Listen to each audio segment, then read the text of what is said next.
So sometimes when I talk about the concept that one person can affect change single-handedly, I have therapists in the audience who are not quite so sure that they get it or that they believe it. And even therapists who do get it and believe it have clients who don't.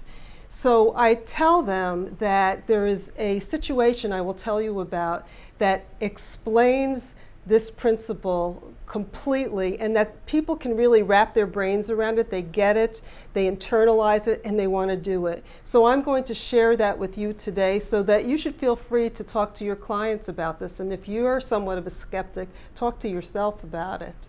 So imagine that you're with a loved one and you're having a really great evening and good conversation is happening and good feelings are flowing back and forth. And then for some very strange reason, you decide that you want the evening to go downhill. Could you think of something you could say or do that would affect change single-handedly? I mean, that would really make the evening go from great to sour almost instantaneously? Now, when I ask that question of people, everyone starts to laugh because they know they can think of something negative to do to push their partner's buttons. And I say, great, then freeze that image. If you know how to push your partner's buttons in a negative way, you can learn how to push your partner's buttons in a positive way, because everyone has within him or her positive change buttons. You just know how, you need to know how to identify them, and then you need to know how to activate them. But it's very, very simple. If you want another example of that, I'll tell you about something in my own personal life. So if Jim, my husband, and I are in the car and we're having a really great evening and we're having a great talk and good feelings are flowing, and I want the evening to go downhill and I want to affect a change single-handedly, I know exactly what to say and exactly what to do to make that happen. All I have to do is to comment on the way that he drives. It works every time. I just did it last week, and it still works. It's amazing. It's fail-proof. Now, I have perfected this art. I don't even have to say anything anymore to make this work. I can do it with no words. All I have to do is grasp the handle next to me and be white-knuckling it, and he'll say, Michelle, I see what you're doing with your hand. Or my right foot presses that imaginary brake on the passenger side of the car. I think you know what I mean. And he sees me doing it and he gets annoyed and we start to argue. It happens every single time. So again, freeze that image. You have to know that if you know exactly how to trigger your partner negatively, you can learn how to do it positively.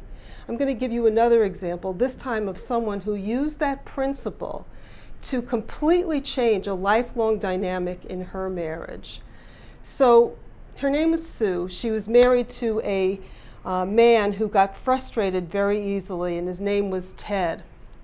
And she hated his anger because she grew up in a home where there was a lot of anger, and she just really hated when he would get frustrated. So every time he would get a little bit louder, Sue would rush in and try to calm him down. She would say, don't worry, it's okay. You know, it'll be all right. Don't get so loud. What result do you think that has when someone's irritated about something and someone tells you not to get so mad? Of course, Ted got angrier and angrier. The angrier he got, the more she tried to settle him down. The more she tried to settle him down, the angrier he got. When she thought about this situation, she thought there was nothing that she could do because, after all, this was due to things that he learned from his father, some bad DNA. It was due to circumstances beyond her control. There was nothing she could do. But she finally learned about the principle that I refer to as do something different, affect change single-handedly by doing something different.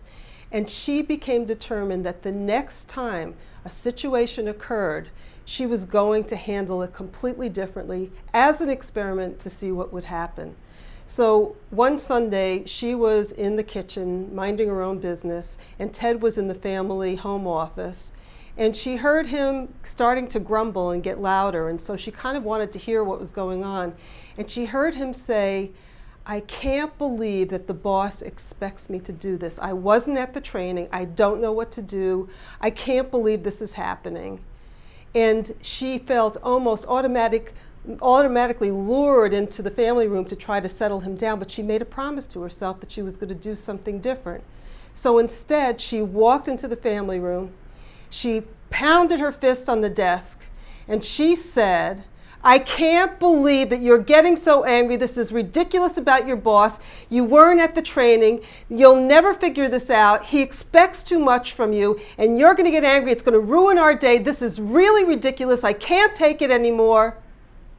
Dead silence. And then Ted turned to her and said, "Settle down.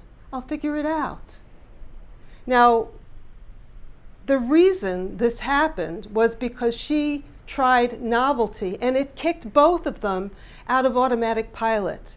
And that's what you need to help your clients do, because so often couples get into patterns where they're not even thinking about what they're doing anymore. They have the same fight over and over and over. They say the same things to each other with the same negative results.